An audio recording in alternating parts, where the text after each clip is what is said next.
VP নূরের হক নূর হামলার শিকার হয়েছেন, চরমভাবে আহত তিনি, তার ব্রেইনে এখন রক্তক্ষরণ হচ্ছে। নুরুর অনেক ফ্রড আছে। ফাইনাল শেষ কথা হলো নুরু একজন জুলাইয়ের যোদ্ধা, এজন্য নুরুর জন্য মন কাঁদে, ভিপি নুরুল হক নূরের জন্য মন কাঁদে। তিনি কিন্তু একজন জাতীয় ব্যক্তিত্ব। হ্যাঁ, সবচেয়ে বড় কথা, মানুষ তাকে গ্রহণ করেছে। অনেক ভুল ত্রুটির কারণে তিনি মানুষের মন থেকে সরে গিয়েছেন, কিন্তু মানুষ তাকে একটা পর্যায়ে গ্রহণ করেছে। তবে হামলা নিয়ে অনেকে অনেক কথা বলছে। কত রকম কথা শোনা যাচ্ছে জানেন? ফাইনাল কথাটি আমি বলবো শেষে।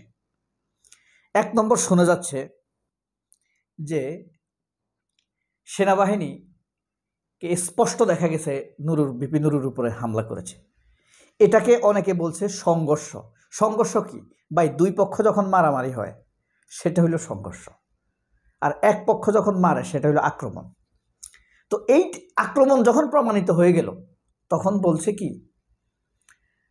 নুরুর দলের উপরে হালকা লাঠিচার্জ করেছে। আসলে কি এটা লাঠিচার্জ ছিল? এটা অতর্কিত হামলা, পরিকল্পিত হামলা। একতরফা আক্রমণ ছিল, এটা একতরফা। এখন জাহিদ আছে না, ডাক্তার জাহিদুর রহমান, বিশিষ্ট সুশীল, সে এটার একটা বয়ান তৈরি করছে। হইতে পারে সে বলছে এটা সেনাবাহিনীর ট্রেনিংয়ের অংশ।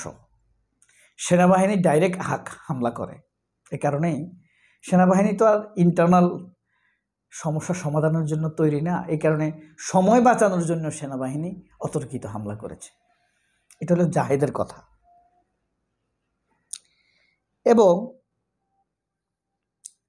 আরেক কেউ বলে যে সেনাবাহিনীর ভিতরে যে বিশাল একটি অংশ আছে আওয়ামীপন্থী, ক্ষোভ আছে তাদের, তারাই এখানে নুরুর উপরে হামলা করেছে। আর আরেকটি পক্ষ বলছে সেনাবাহিনীর ভিতরে যে ভারতীয় অংশ প্রশিক্ষিত, তারা ধারণা করছে নুরুর দল হয়তো বা জাতীয় পার্টিতে হামলা করতে পারে।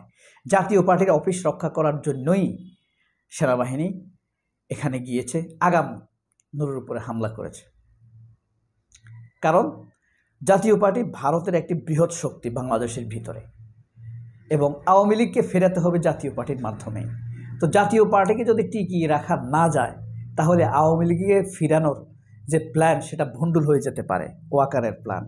এই ওয়াকারের নির্দেশনা অনুযায়ী ভিপি নুরুর উপরে হামলা করেছে। এটা হলো একটি পক্ষের কথা, আনঅফিসিয়াল। তা এই বক্তব্যটি কি ফ্যাসিবাদী মিডিয়াতে আনে নাই।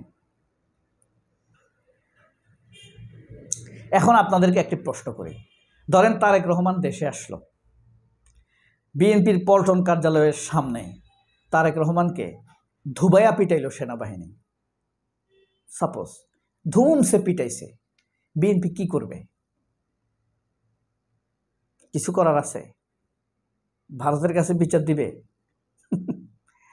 কিছু করার বিএনপি কিছু করতে পারবে? ধরেন তারেক রহমানকে ধুমায়া পিটাইছে একদম সেনাবাহিনী, হাড়গোড় ভেঙে দিছে রাস্তার সাথে, একটা পা ধরেন কেটে ফেলছে, বিএনপি কি করবে? কিছু করার আছে? নাই। কারণ যেই সেনাবাহিনী তখন বিএনপি তারেক রহমানকে পিটাইছে, তারা এখনো আছে মাইন্ডেড। বিএনপি ক্ষমতায় যাবে? ধরেন দুলুকে বা এই যে শাহেদ আলমকে, ধরেন শাহেদ আলমকে বিজয়নগরের মোড়ে এমন পিটাইছে, শাহেদ আলম এখন হাঁটতে পারে না, রাস্তার 3 রাস্তার মাঝখানে পড়ে আছে, কেউ ধরছেও না তাকে, চারিদিকে জ্যাম লেগে গেছে। বিএনপি কিছু করতে পারবে? পারবে না। ধরেন বিএনপি নেতা সালাউদ্দিন আহমেদকে কক্সবাজার বিচের সামনে দুমসে সেনাবাহিনী পাড়াইছে, থাপড়াইছে, এখন কিছু করতে পারবে? বিএনপি কিছু করতে পারবে না। নুরুকে যেভাবে পিটাইছে ঠিক সেভাবে পিটাইতে পারবে। ধরেন একটা ভোট হয়েছে, ভোটের পর তার বিএনপি জিতছে, এখন সবাই ভাবছে তারেক রহমান তো এখন আসতে পারছে না, আমরা ফখরুলে মারবে না সেনাবাহিনী, ফখরুল ভারতের লোক, হ্যাঁ, ফখরুলের প্রধানমন্ত্রী বানাইলাম। এখন ফখরুল প্রধানমন্ত্রীর শপথ নিছে, আর এইদিকে সংসদের বাইরে সালাউদ্দিন আহমেদকে বা আপনার ধরেন ছাত্রদলের সভাপতিকে খিঁচায় পিটানো দিছে, জিয়া উদ্যানের গেটে ব্রিজের সামনে খিঁচায় পিটানো দিছে। বিএনপি কি করবে? কোনো করার কিছু সুযোগ আছে?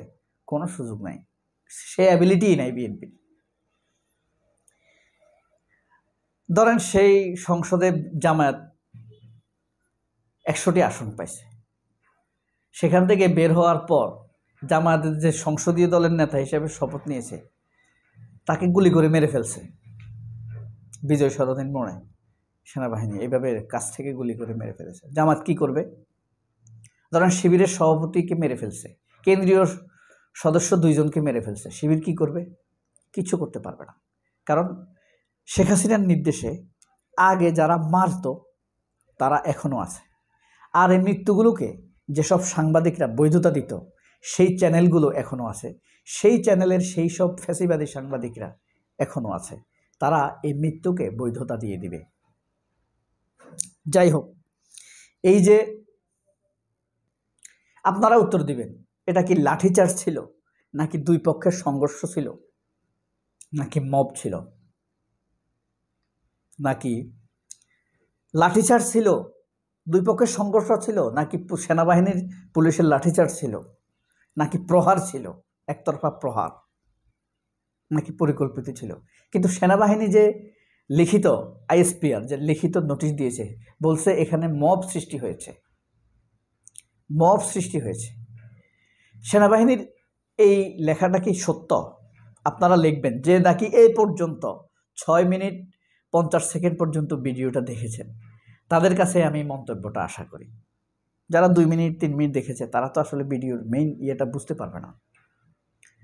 সেনাবাহিনীর বা আইএসপিআরের এই নোটিশ বা ওয়াকারের এই নির্দেশ দেওয়ার নোটিশ আপনি কি বিশ্বাস করেন কিনা? এরপরে দেখেন, এ বিষয়ে যে 5টি জিনিস সত্য তা হলো সেনা পুলিশ মিলে অতর্কিত হামলা করেছে, পরিকল্পিতভাবে প্রহার করেছে। হ্যাঁ, বাংলা বললে মনে হয় যে কম অপরাধ, অ্যাটাক করেছে। এটা একটা টেস্ট কেস। এরপরে এনসিপির লোকদেরকে পিটাবে, জামায়াতকে পিটাবে, বিএনপিকে পিটাবে। জামায়াত, বিএনপি, এনসিপি রেডি থাকো, হামলা মিস হবে না, মায়ের খেতেই হবে। অল্পতে আরাম পেয়ে গেছো, পেটে চর্বি জমেছে, পাছা বার হয়েছে। তোমাদের ভুলের কারণেই বারবার এদেশের মানুষের জীবন হারায়। বাংলাদেশে যত হত্যা নির্যাতন হচ্ছে সবগুলো এই রাজনৈতিক ব্যর্থতার কারণে।